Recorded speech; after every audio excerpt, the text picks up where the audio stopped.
साई नमो नमः। श्री साई नमो नमः। दोस्तों, आज इस वीडियो में मैं एक इतनी प्यारी सी कहानी जो कि है साईं बाबा और ब्राह्मण की आप सभी को सुनाने जा रही हूँ।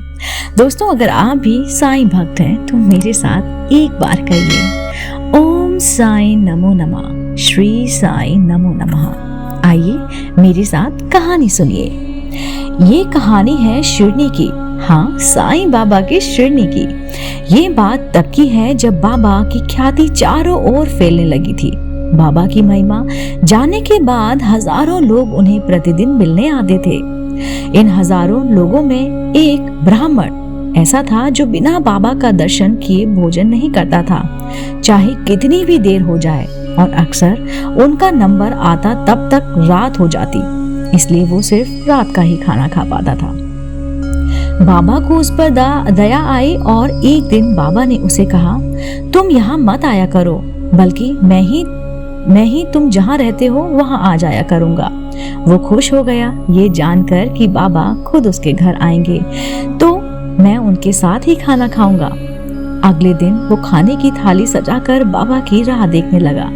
बाबा तो नहीं आए, लेकिन एक कुत्ता सारा समय उसे परेशान करता रहा और बार बार उस थाली को खाने की कोशिश करता रहा। कई बार भगाने पर भी जब कुत्ता नहीं जा रहा था, तब गुस्से में ब्राह्मण ने उसे 2-3 डंडे मार दिए। दिन खत्म होने पर ब्राह्मण अपनी शिकायत लेकर बाबा के पास गया और उसने कहा, बाबा, आप मुझे वचन देकर भी नहीं आए। मैंने ऐसी उम्मीद नहीं की थी आपसे।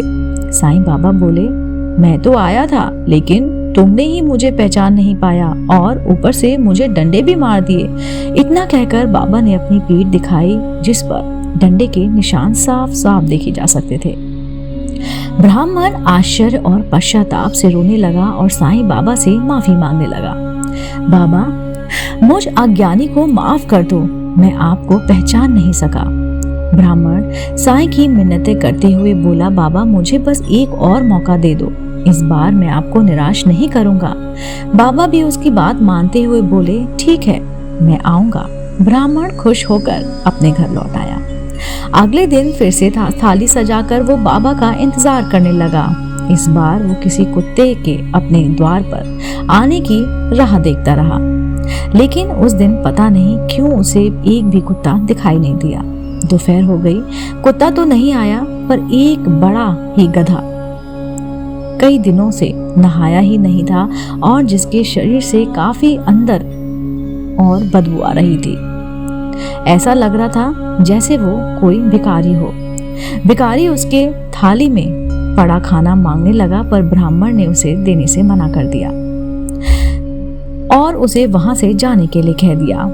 भिखारी थोड़ी देर वहां खड़े रहने के बाद चला गया।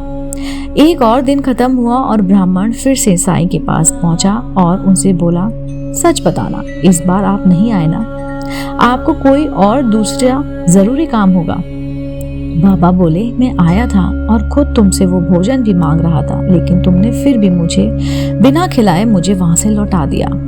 ब्राह्मण ने दिमाग पर थोड़ा सा जोर डाला और उसे समझ आया कि वो भिखारी बाबा ही थे। अपनी मूर्खता का पता चलने पर वो बाबा के आगे फूट फूट कर रोने लगा और एक बार बाबा को अपने घर में आने के लिए फिर से उसने कहा।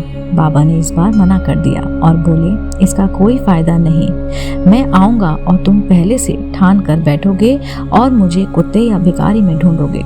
बस तुम इतना जान लो, मैं हर किसी में हूँ, हर जगह हूँ, इसलिए जो भी जरूरतमंद नजर आए उसकी सच्चे मन से मदद कर दो।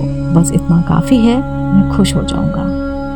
दोस्तों, उम्मीद करती हूँ आपको मेरे द्वारा सुनाई गई कहानी, एक ब्राह्मण की कहानी, एक प्यारी सी कहानी साईं बाबा और ब्राह्मण की, जरूर पसंद आई होगी। दोस्तों, अगर आप ऐसी ही धार्मिक पौराणिक कहानी कथा सुनना पसंद करते हैं तो आप मेरे चैनल आध्यात्मिक कहानियों को तुरंत से सब्सक्राइब कर लो, क्योंकि ऐसी ही कहानी हम अपने चैनल द्वारा आप तक साझा करेंगे। आप देख रहे थे आपका अपना पसंदीदा YouTube चैनल आध्यात्मिक कहानियाँ।